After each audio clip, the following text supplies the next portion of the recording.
Alright, let's go through all the things that you may have missed in the Arceus, or Pokemon Legends Arceus trailer. So let's get started. One of the first things I want to bring up is specifically this right here. In the background right here, you can see the logo that's also on the shirts of the characters. And what we're talking about is this logo right here on the shirts of the characters. Now, what's really interesting is that this logo right here is the Japanese way of typing Galactic, basically, and it looks just like the Galactic logo, as pointed out here by TKHDDEER on Twitter, saying the logo on the sleeve of the main character looks exactly like the Ginga trope. Well, since Ginga trope, Galactic, Team Galactic, is later in the era, the educated Akagi said, Arceus, the beginning of the world that once worked in the Sinnoh region, I think will be set to follow the logo of the research team that I followed. So basically, what is going on right here, in my kind of speculation, as well as the speculation by some of my viewers, like a big thank you to Subarashi for this one, is that perhaps the Team Galactic were good at the start, like, of the Sinnoh region when it was starting to develop, and then became something more in the future, and, like, became, like, an evil team. It's a bit like what they did in, like, Black and White 2, where, like, Team Plasma split, the good side and kind of the evil side. Maybe, like, early Galactic was, like, helpful to the community, to the people of the Sinnoh region, and basically worshipped Arceus or something like that, and then became corrupt, wanting to obtain the creation trio and to create, like, a perfect world, thanks to Cyrus taking over the organization. So, yeah, we can also see their offices back here. You can see it right up here. Their office is right there with the same logo that you see on your shoulders. So yeah, there's definitely a Team Galactic connection right here happening. And we're going to talk a bit further about this and speculate about this in other videos. Next up, though, is this right here. There is an ocean we can see. So there's going to be water in this region 100%.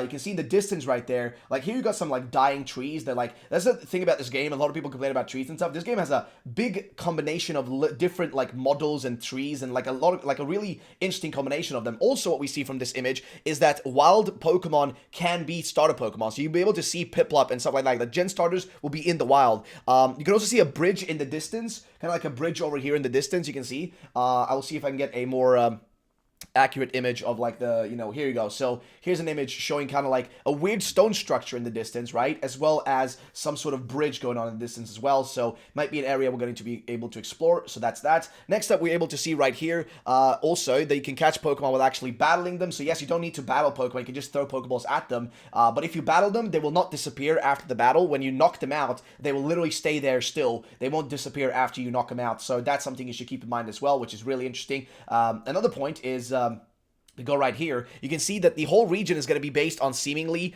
like you can see like a bridge in the distance here with fire torches that indicates that this is an era where electricity was not used, besides Pokemon battles, right? Like that's the only technology we really have, which is the Pokeballs, which are different as well, which we're going to go through as well. There is more info about those, but a bridge in the distance and a fire torch, this indicates that this is an era where electricity was not used, besides Pokemon battles. You could say this is an Edo Sinnoh, like Edo era, and this like that's like the Edo era of Japan, right? So this is an Edo era of Sinnoh, which makes sense since Sinnoh is based on the Hokkaido region of Japan, and you can see the torches and stuff will look very reminiscent to something like that. Next point here, this looks like an ice type RHYDON. Rhyhorn. This looks like an ice-type Rhyhorn right here, as you can see. It's got like a blue tint to it. And what also you notice from this image right here is that you got brand new battle animations. You guys watch the trailer, you'll see there's brand new battle animations specifically for this section. So also another thing is, when a Pokemon is caught, the ding sound is not heard. There's no ding sound anymore. It's a clunk instead, which makes sense because the new Pokeball is made out of wood and stuff. So that's another thing you should keep in mind. And also in the trailer, when a Pokemon is fainted, like we mentioned, and defeated, it does not disappear. You can catch it when it is unconscious. Also, there is sneaking up behind Pokemon, which you can see right here. You can sneak. You can also basically roll and dodge and crouch. So you can roll, dodge, sneak, and crouch in this game, as you can see from these images, which will be amazing. It's going to add so much depth to this game, the way you catch Pokemon, how you approach them, and all that. It's really going to be different. So you're going to be able to do all these three things. Next up also, we have an image right here showing us, again, a day and night cycle. As you can see, it's a sunset going on right here. Whereas if you look at the next one here, you can see it's nighttime. So there is a day and night cycle in this game, as we can confirm from the trailer information. So that's pretty cool. And you can also see a Turtwig in the wild right here in the corner, which is awesome. And also right here, we have some sort of bell tower being built. You can see a bell right up in the left corner right there. There's a bell tower, and this is the village you're going to be starting from. It's going to be your home base, as mentioned in the trailer. This is going to be your home base where you start from, and everything kind of begins from here. And then we also have a leading up to the reveal of Arceus here. there is something interesting happening. Before seeing Arceus, it's like a wasteland. It could mean nothing, but like it's just an open, like it's like a darkness going on right there, right? And then Arceus kind of shows up. A lot of blues and purples in the picture specifically. Perhaps the colors of Palkia and Dialga. Also, Arceus is like it just makes sense that he's showing up. He's basically like the jewel of life of Pokemon. Like, he's going to be the one kind of bringing Pokemon to life because he's literally the god of Pokemon. So he's going to bring a lot of Pokemon that, we know of into existence. And for the first time as well, also, ladies and gentlemen, the Pokemon logo for the first time, the English Pokemon logo is not the original colors, but it's brand new colors for the Pokemon logo, which is insane. They've never done this. This might be a small thing for you, but this is massive. In reality, this is massive because they haven't done this before. This is something they've never done before, and it's honestly huge in my opinion. So I'd love to know what you guys think about that. But there is more stuff to talk about. We're going to go over to the Pokemon Legends website. So if you search up legends.pokemon.com, you will get to the website for Pokemon Legends. There is stuff to see right here. For example, they describe essentially that the Arceus game honors the past game's core gameplay while infusing new action and RPG elements. You'll need to catch, survey, and research wild Pokemon in the long gone era of the Sinnoh region to create and complete a region's first Pokedex. Also, catching Pokemon, you're gonna have to carefully study their behavior, sneak up on them, and aim your Pokeball and let it fly. You'll also have your allied Pokemon to battle wild Pokemon with in hopes to catch them. We can also see the gameplay, what that looks like. You guys have probably seen this already in the game, but it's got a very cinematic look, and it seems like you're going to be able to control your camera as well, by the way. And also, there is no loading into the battles. The battles are just taking place in the open world, which is fan-freaking-tastic, in my opinion. That is massively good news. So you got that, and also an adventure the Sinnoh of days gone by. So basically, in this part of the Sinnoh, in this era of the Sinnoh region, being a Pokemon trainer or having a Pokemon League didn't even exist. They weren't even an ID just yet. So we don't know if we're gonna be able to meet other Pokemon trainers, if we're gonna be able to take on any sort of gyms and stuff. They may be be characters that exist, like clans and stuff that you can go and battle to get rewards, or to take their ranks away from them. Because remember, this is feudal Japan. This is feudal Sinnoh, right? This is when there might be warring clans. We know the Pokemon does have wars, so that's a possibility as well. Then we have the Pokeball. The Pokeball of old were apparently built a little differently from the ones we know so well.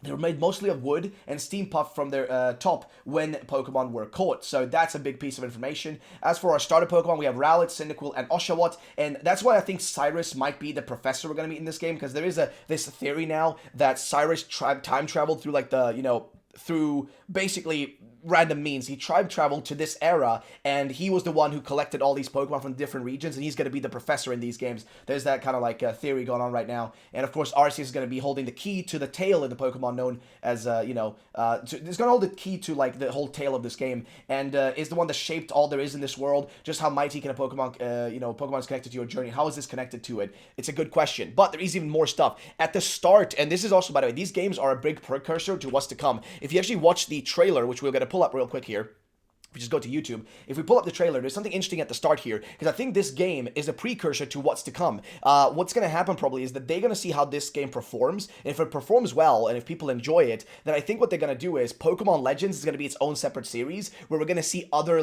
eras explored. For example, a good era to explore is the Johto era, when the Bell Tower, or the Burn Tower, was still there and hadn't burnt down, before the creation of the legendary dogs and all that. We're going to be able to maybe revisit those places in future Pokemon Legends games. So that's going to be exciting. Honestly, all of this is just incredible. So let's pull up the Legends trailer real quick, and I'm going to show you something really interesting at the start here. You can see at the start here, when they show off the table here, you can notice that there are multiple books, right? From a long, long time ago, when the Sinnoh region was still only a... So at the first book here, you have the Sinnoh region and Mount Coronet, right?